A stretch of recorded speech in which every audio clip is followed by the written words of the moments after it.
was 17, I ran away from home and from everything I had ever known. I was sick and tired, living in a town filled with narrow minds and hate. Hello, hello, hello. Thank you so much for tuning in to A Spoonful of Comfort. I'm Claudrine Jackson. I'm your host for A Spoonful of Comfort, reminding you and me that we can give comfort as well as look for comfort. We can comfort others. I mean, women, we generally comfort. We're always giving comfort to our children or our grandchildren or our friends. So giving comfort is something that we need to do in these trying days. And a spoonful of comfort is the minimum amount of comfort that you can give anybody. Everybody has a spoonful of comfort. Grace be to you and peace from God the Father and our Lord Jesus Christ. And may grace and peace be multiplied unto you, and may prosperity and health be multiplied unto you. I'm so glad to have a chance to talk to you every Tuesday. But you can call in and talk to me too, and then we can have a conversation. But one of the things I want to talk about today is voting. I hope that you're going to vote in the August 7th primary. We've got about a week before the August 7th primary. Now, if you haven't registered to vote, hopefully it's not too late and you can register and vote. I was reading a very interesting article in the Detroit Free Press by these two professors of political science at Oakland University. Their names are DeVille Dulio and John Klemansky. And their article was about the fact that so many people stay away from the polls. And that's why we're getting the kind of leaders that we're getting. And you know that a lot of the leaders we have are not the ones that we want. So it's important to vote. He said that only 20% of the people who can vote show up at the polls. So August the 7th is a primary. Hopefully more than 20% of the people will show up to the polls. There are 6 people running for the 13th district U.S. Congress seat. 6. And that's the seat that Senator Conyers had. But he said that there are no Republicans running for that seat. So isn't that interesting? I don't know why there are no Republicans running for that seat, but I do know that we have 6 Democrats who are running for that seat. And hopefully you will get out and vote. Also, voting is so important because we did not have the right to vote. Black people had to fight for the right to vote. And I even have people in my own family that are not interested in voting and says my vote doesn't count and it doesn't do any good. But if everybody felt like their vote didn't count, then what did we fight for? We fought for the right to vote, just like we fought for the right to read. We didn't come by anything easy. Our ancestors and our forefathers fought hard for us to get some of the gains that people take so lightly now. So I hope you will vote. And if you're not registered, you still have time to register, I think, so that you can vote in the primary. And we're getting all kinds of literature from all kinds of candidates. So a lot of times it's hard to choose who you want to vote for. But I would not tell you who to vote for.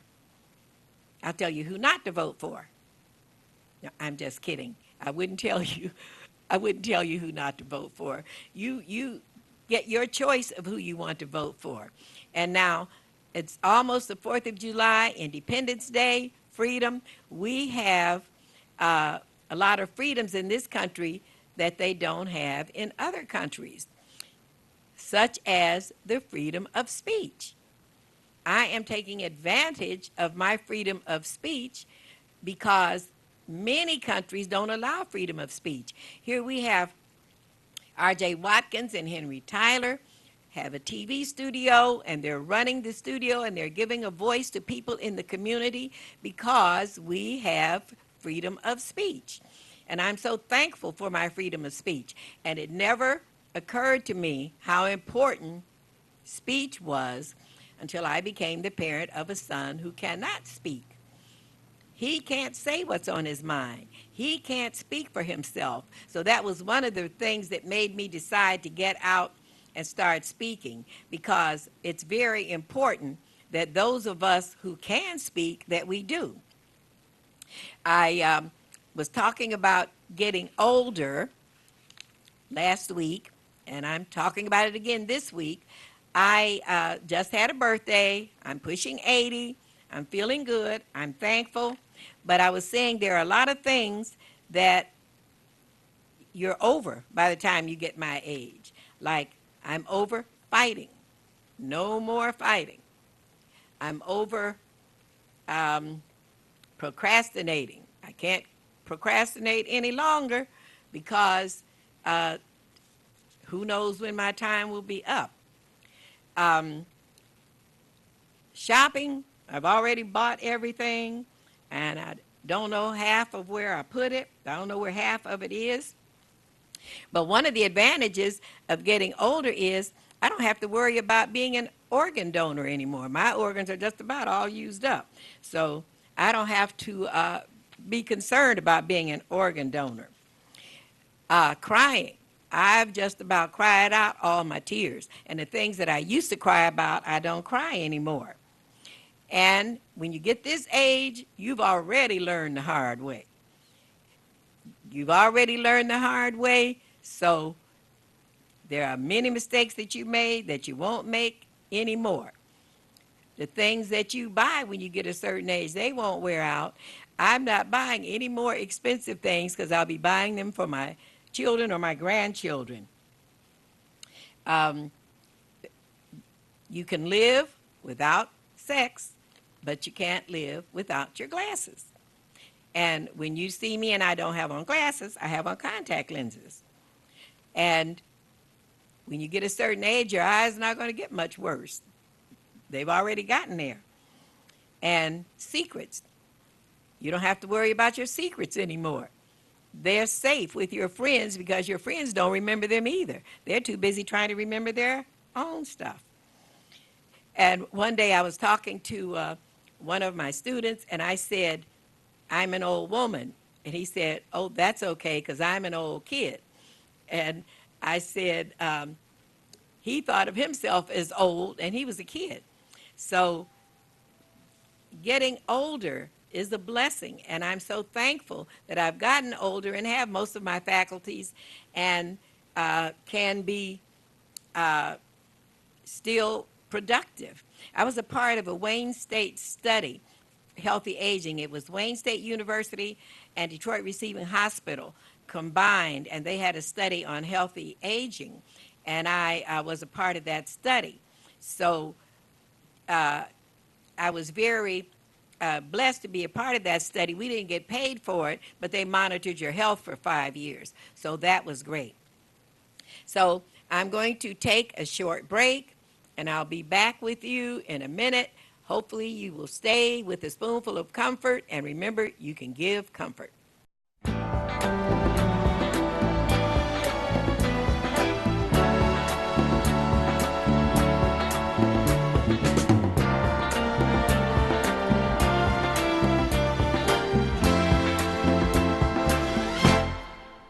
When I was 17, I ran away from home and from everything I had ever known. I was sick and tired, living in a town filled with narrow minds and hate.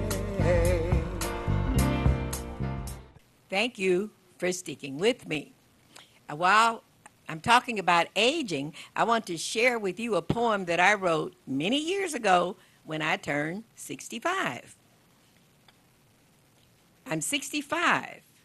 Now remember, I wrote this many years ago. I'm 65, and I'm still alive, and I'm real alive.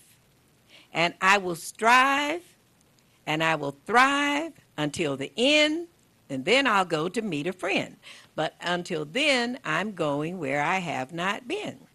So much to do before I'm through, and that is why I talk to you. There was a time back in my day when I let time just slip away. I can't believe the time has passed. I'm telling you, it goes real fast. So if you're still young and in your prime and there is something on your mind, do it while you have the time. Because if you do procrastinate, one day it may be too late. The day will come and you will see you're getting older just like me. So when you reach your golden years and you have shed your share of tears, have you done the things you thought you should? Have you been mostly bad or mostly good? As you walk about this earth, have you justified your birth? Have you shown what you are worth? It's never too late to become what you might have been. Psalm 92:14, they shall bear fruit in old age. They will remain fresh and green. So remember, even though you're getting older, there's still many things you can do. There was a time when people reached my age when they were just kicked to the curb and dismissed. We have changed that. My generation and the previous generation, we have changed um, the, how aging is perceived. And now I realize that aging is a wonder. And do you know that uh, things start going downhill as you age? But this physical fitness person said your muscles are the only thing that improve with age. So if you exercise and try to be physically fit, your muscles will improve. Now, I admit I try to do yoga. I don't do it on a regular basis like I should, but it has been very good for me. So I wanted to talk to you about travel. Since this is a show supposedly about comfort, one of my comforts used to always be travel. Travel was always my vacation away from autism, and I love travel. And when you travel and you get out and you see the world and you see God's fingerprints, you see all the beauties that God has created. I mean, have you been to Niagara Falls? Have you been to the Grand Canyon? Have you seen the Atlantic Ocean? Have you seen the Pacific Ocean? Have you seen the Rocky Mountains? If you haven't, and you're still young enough, make some plans to get out and see these things. These are God's fingerprints. When you look at some of this beauty that God has created, you know God did it. You also know that every beautiful thing that man has created is a copy of what God created. God put so much beauty in this earth that it's a shame if we don't get out and see it.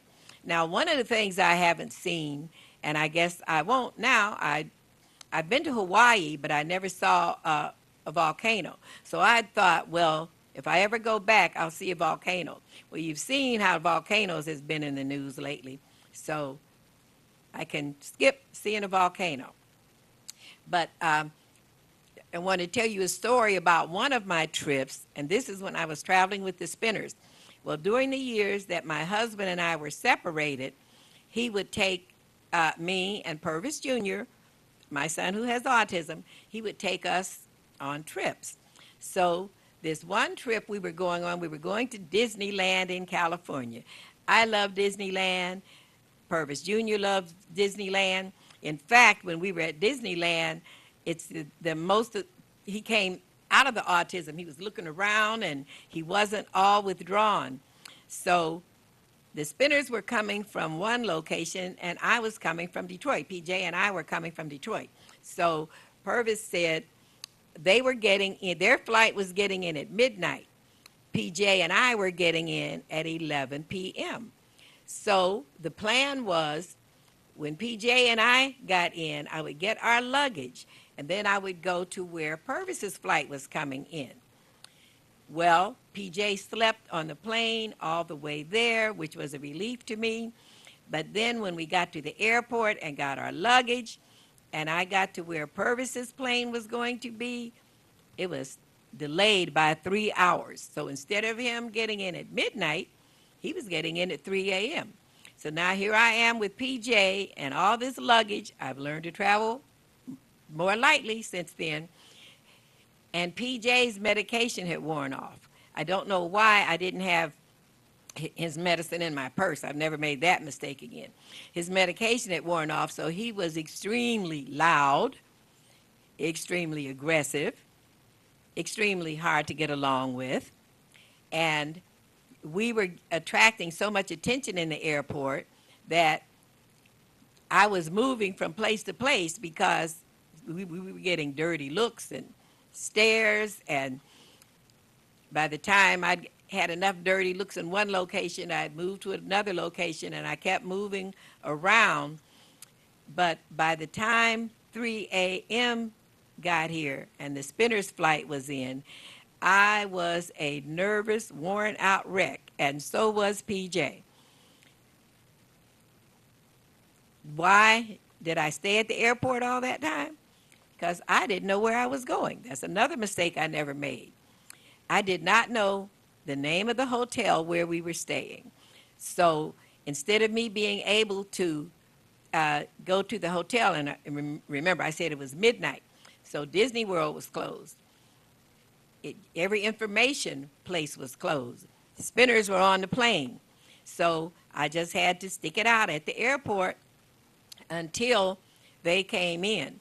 But those are some mistakes I never made again. I always made sure I had PJ's medicine in my purse. I traveled more lightly, and I learned that always have all your travel details, whether you were meeting someone or what. So that was one of my more stressful trips.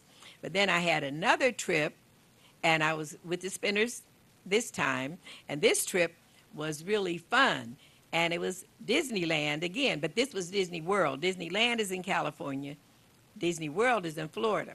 We were at Disney World, and the Spinners were singing, and I was standing there dancing in front of the stage because I don't believe I have to wait for a man to ask me to dance because I might never get to dance. So I was dancing, and guess who came and danced with me? Goofy. Goofy came and danced with me. I was so excited. I said, look at my dancing partner. I've got Goofy.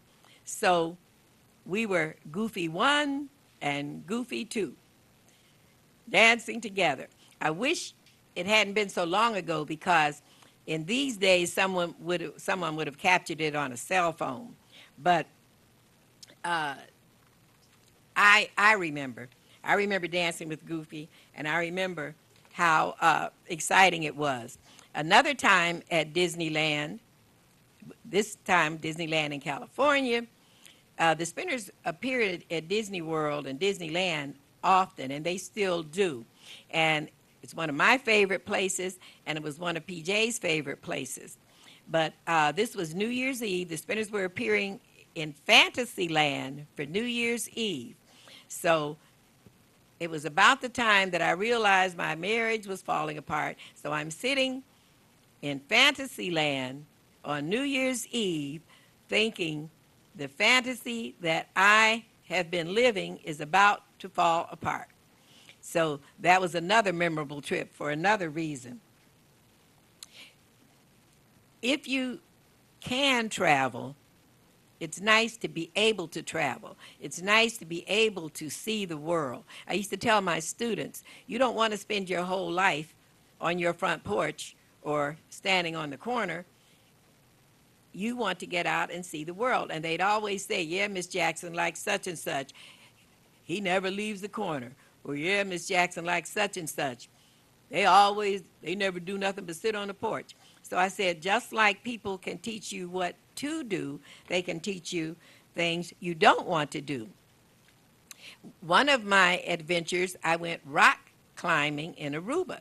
Now, I'm not an athlete. I don't climb rocks, but I was in Aruba, And we had a cab driver. She said, I'm going to take you over here so you can climb the rocks. And I said, I'm not going to climb any rocks.